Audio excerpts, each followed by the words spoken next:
Yo, what's going on, guys? It is time for another reaction video, and today I'm gonna be reacting to Milan, Italy. 10 things you should know before traveling. It says in 2022, but I'm sure it still applies now. This is from the YouTube channel Classic Polly. That's P-O-L-L-Y, Classic Polly. So if you like this video, make sure to go check out that YouTube channel, and let's get into it. Milan is one of the most unique cities in the world.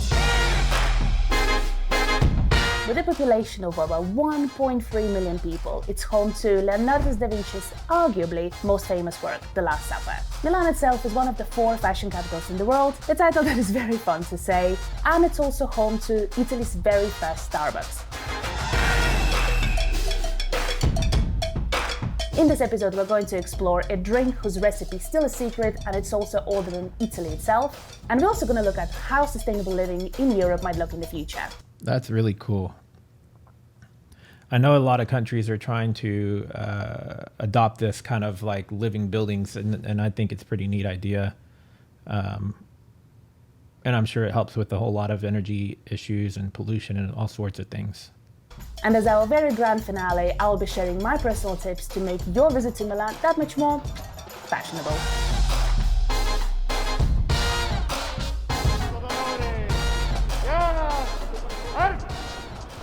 Let's start with number 1, Duomo, which literally translates to cathedral. This amazing calling card to the city has been 600 years in the making, and to this date there are debates about who is the original architect. And the world's famous Leo, no, not that one, Leonardo da Vinci has actually worked on making this cathedral as well. And what's my personal favorite is that this amazing, massive construction of 3,000 plus statue cathedral has literally shaped the landscape of the city as we know it. Talking about things that have shaped the world, Campari is a world-famous drink that is no joke older than the modern Italy as we know it. And according to their website, they have sold over 2.1 billion bottles last year. That's a lot of cocktails. For those who don't know, Campari is a bitter red aperitif that is typically served with soda water and a slice of orange. And it's one of those recipes that is still a complete mystery. The drink itself was invented in 1860s, about 50 kilometers away from Milan by Gaspare Campari. But it didn't become a household name until the Camparino bar was established in 1915 next to Duomo in the Emanuele shopping center. And what I really love is that to this day you can still experience this historic Camparino bar and have this drink that is 100 plus years old. Amazing! But Mr. Campari didn't just stop at creating a world-class drink. He also propelled one of the most important times of the day in every Italian's life, aperitivo. And a way to have a great aperitif experience in Milan will come later. Stay tuned! I was always quite curious, how did Milan become this capital of fashion?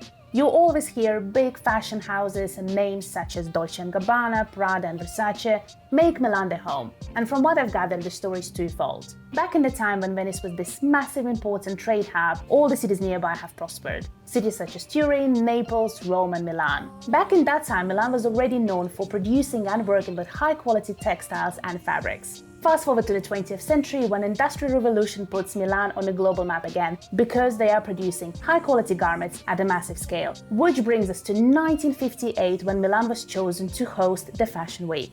And the big decision-making behind it was that Milan as a city can host large amount of visitors from all over the world. And this is truly when the modern fashionable Milan as we know it has started. And no trip to Milan will be complete without visiting Monte Napoleone Street, which is the 3rd most expensive street in Europe. Wow. Everyone is paparazzi in Milano. There is no doubt in my mind you will be there, either shopping or strolling through the place. What I love about this area is that it hosts 2 of the best coffee shops in all of Milan. My top pick is Ste Maya, an establishment that has been open since 1957, and it has this beautiful, amazing restaurant that is located in this historic inner courtyard with the hidden gem, the coffee bar that you can stop at for your expertly crafted cocktail-like coffee experience. Definitely gonna have to add that to my list, both for the coffee and the coffee cocktail. And I visited this place about 10 years ago when my dear friend has showed it to me, and I make it my business to come here every single time when I'm in Milan. And the huge thing to note is that it does get busy. And when it does, you might not get in. We didn't get a table. And I mean, they're stopping the service at 2 o'clock, which is in half an hour, and they said no. And at the bar, there was no space for us to have coffee, so next time then. But don't worry, there's this place called Ili Cafe just around the corner, where you can relax in a more modern inner courtyard. Grabbing a table there might be a little bit more expensive, but I highly recommend you do that. More on coffee later. Always good to have a backup plan.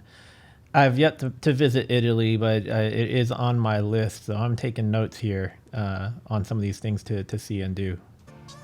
We were not allowed to use our camera here, so I'm literally trying to shoot everything on the phone to show you what sort of food we've got here. Got a chicken Caesar salad, looks absolutely adorable, with a little bit of bread, and club sandwich.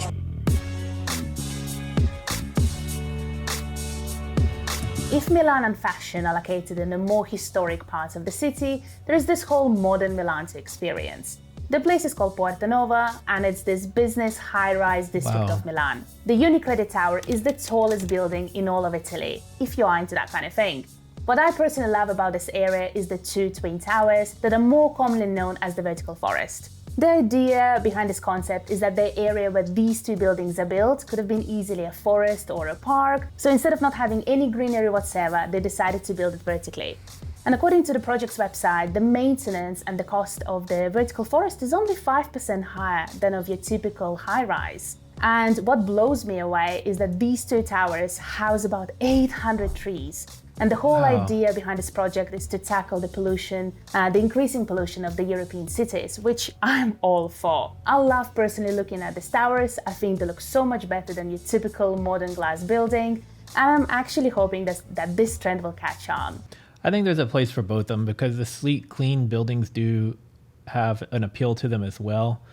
But when there's so many buildings nowadays that are just kind of boring, high-rise buildings, then I would rather see the vertical forest, as it's called. But if it sees more stylistic, artistic type buildings like the one they just showed with the steeple a moment ago, and the types of things you see in Dubai, and like these unique buildings, then those I get, you want that cleaner style of the straight lines and the shine to them looks more appealing than the green would look on a building of that type. So I think there's a place for both of them, but I can appreciate the green ones for sure. And if you're planning your visit to Milan, you can actually stay at the vertical forest. The link will be in the description box below. That's really cool to know, so you can stay there. Actually stay at the vertical forest. The link will be in the description box below. Italian coffee scene is amazing and is a huge topic in its own right.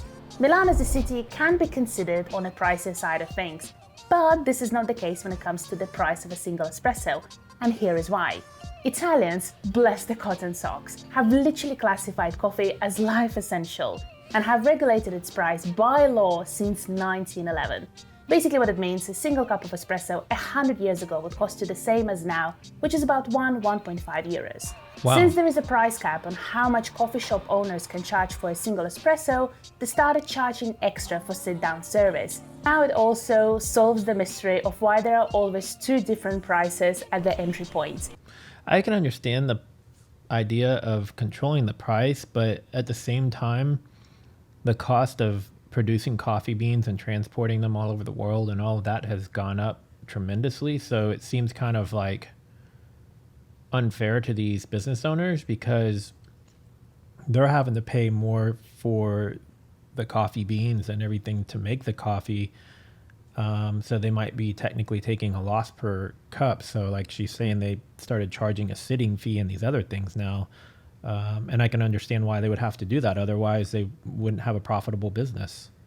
Also solves the mystery of why there are always 2 different prices at the entry point. So what I encourage you to do is to sit down, enjoy yourself, relax, and know that your money is going to the coffee shop owner. Beautiful. Whilst we're on the subject of coffee, we need to talk about Starbucks. And to put it mildly, it's an experience. Once you go through the main doors, you are transported into this wild, Willy Wonka-like coffee land. Now, before I'm gonna go and tell you what's inside, should you visit? And I personally think yes, but with an asterisk. being either come here after 12 o'clock, during the peak sun, or after you've done all of your touristy bits, but before dinner. The building itself is a former post office that has been restored, and it looks absolutely top tier, 7 out of 5, this high-end place. And once you come in, you have both Starbucks coffee and a more traditional Italian coffee. Expect all of your drinks elevated. That makes sense, because I was going to say, why would you go there to have Starbucks, which you can get anywhere? But the fact that it's a little bit more of a unique experience than your typical Starbucks makes it more enticing to go visit. So that's kind of cool to know. Coffee and a more traditional Italian coffee. Expect all of your drinks elevated. And this place functions as a legit roastery that supplies all the European Starbucks with its beans. My personal favorite bit is this cocktail bar upstairs with a 30-foot long, all marble counter that serves cocktails all day long. And I mean all day long. Wow. So this is a fancy looking cocktail bar. They don't do any coffees here. It's literally just for cocktails. It's a little bit too early for me to have any, but it offers some bloody beautiful views on the whole coffee shop. Have a look. And my best bit is to sit up there and witness this amazing symphony that happens down there with baristas and bakers and tourists and locals and coffee roasters just going all about their day. And whilst we are on the subject of billion-dollar companies owning real estate in Milan, I have to give a shout out to Apple. That's the Apple Store entrance. Is it underground? Milan, you are crazy. Their flagship store, if I had to put it in one sentence, it's not a shop, it's a piazza. And if you are enjoying this video so far, a sub to this channel would be priceless.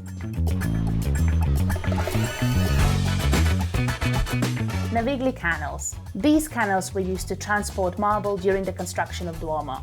Nowadays, this is the most relaxed, laid-back parts of Milan that you can find. There are plenty of outdoor cafes dotted around the canals, and comes 5 o'clock, all these places will be filled with locals who are coming specifically here to enjoy their aperitivo with their friends. My recommendation is to come here during the sunset, grab any table at any of the cafes, and enjoy your aperitivo with a couple of drinks and snacks, a proper Milanese way. Navigli area is about 20 minutes away from Duomo, so grab a tram, but make sure to get off at San Lorenzo Columns.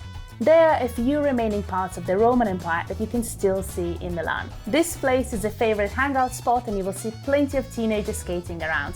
I personally love to stop here to get my favorite ice cream, which is the basil flavored gelato that I love so very much and I try to get every single time when I come to Milan.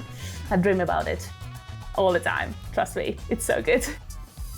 Now, we talked about Duomo, we've covered fashion, we even figured out the story behind the Campari, and we even talked about 2 coffee spots that you should visit. It's time for the lightning round. Pro travel tips that will make your visit to Milan that much more enjoyable. Let's start with food. Milan is home to arguably the prettiest looking risotto in the world. Risotto alla Milanese is served with cheese and bone marrow, with a touch of saffron for a pop of color. And I would say there is no better place to enjoy it as in one of these restaurants in an Emanuele shopping center. I used to watch Hell's Kitchen a lot back in the day. And I always remember that being one of the things that was difficult to make or that they burned or made it incorrectly. Risotto. Always heard it. Never in my life have I ever eaten it, tried it, or even seen it on a menu somewhere that I'm aware of. So what kind of a restaurant would you typically find that in? Some sort of an upscale Italian restaurant? Here in the States anyway. I've just never seen risotto anywhere. I don't even know if I'm pronouncing that correctly, but for something that was so popular on that show, it's funny that I've never seen it anywhere. Or maybe it's just because I can't afford to go to the restaurants that have that kind of food. I don't know. Maybe I'm not bougie enough for that. No better place to enjoy it as in one of these restaurants in an Emanuele shopping center. Stay hydrated during your visit. On the streets of Milan, you will see that majority of the locals drinking bottled water, and that's just how they go about their day. But this leads to the common misconception that tap water in Milan is not safe. This is not the case. In fact, both tap and bottled water come from the same springs. And in Milan, you will find 400 public fountains looking like this, where you can top up your bottled water if you choose so. So good. Better than coffee. Whilst we're on the subject of staying safe, stay away from the midday peak sun. Summers in Italy and in Milan specifically can get pretty hot, and heat can creep up to you without you even noticing it. So when you are planning your attractions, try to take that into consideration, or at least wear a hat. How to get around Milan. Public transport, especially the metro system, is super cheap to use, very convenient and very easy to navigate. So I will highly recommend you to do that. So much so that you can shave your valuable hours and spend all this time exploring Milan instead. Ice cream. I personally think it's impossible to have bad ice cream in Milan. If you see an ice cream spot in Milan that does gelato specifically, grab it, eat it, enjoy it. During my last visit, I was especially drawn to a Marino gelateria that is right in the middle of Emanuele shopping center next to Duomo. I think we pretty much finished all our days there eating our ice cream, so don't judge me, it was just really, really delicious. That's delicious. Now to the most exciting bit. I have actually created a small Milan travel guide where all of those points that I have talked about in this video will be there, as well as a crash course to all different types of coffee that you can find in Milan, what to get in a grocery shop, all those beautiful food budget friendly places that you can visit, and many, many more. So go and check it out, it will be in the description box below. I think a massively overlooked fact about Milan and its main attractions such as Duomo, Emanuele Shopping Center, Monumental Cemetery and Milan Central Train Station is that they're more akin to mountains. They're these grand, beautiful monuments that every single time you look at, they just simply take your breath away. Visit Milan, it's so worth it. I'm Classic Polly and I will see you in my next video. Really enjoyed that video. Lots of great tips. This is my first video to watch from Classic Polly. If you are interested in the link she was talking about, make sure to go check out her YouTube channel, Classic Polly. Actually, I'm going to subscribe right now myself. And you can get the link that she mentioned of all the different courses and things that she has available. Yeah, let's wrap it up here. If you like this video, please give it a thumbs up. If you're new here, subscribe, click the bell so you'll get notified every time I upload a new video. I want to make sure I started to mention more often too. If you check the description of my video or the About Me section of my YouTube, I do have a mailing address there. So I am welcoming people to send me stuff if you like. I would like to eventually get a collection of different foods and snacks from all over the world and start doing videos where I taste test those. Or if you just want to send a postcard or a written letter or something like that, feel free to mail me something, and I'm happy to receive it. And I'll see you guys in the next video.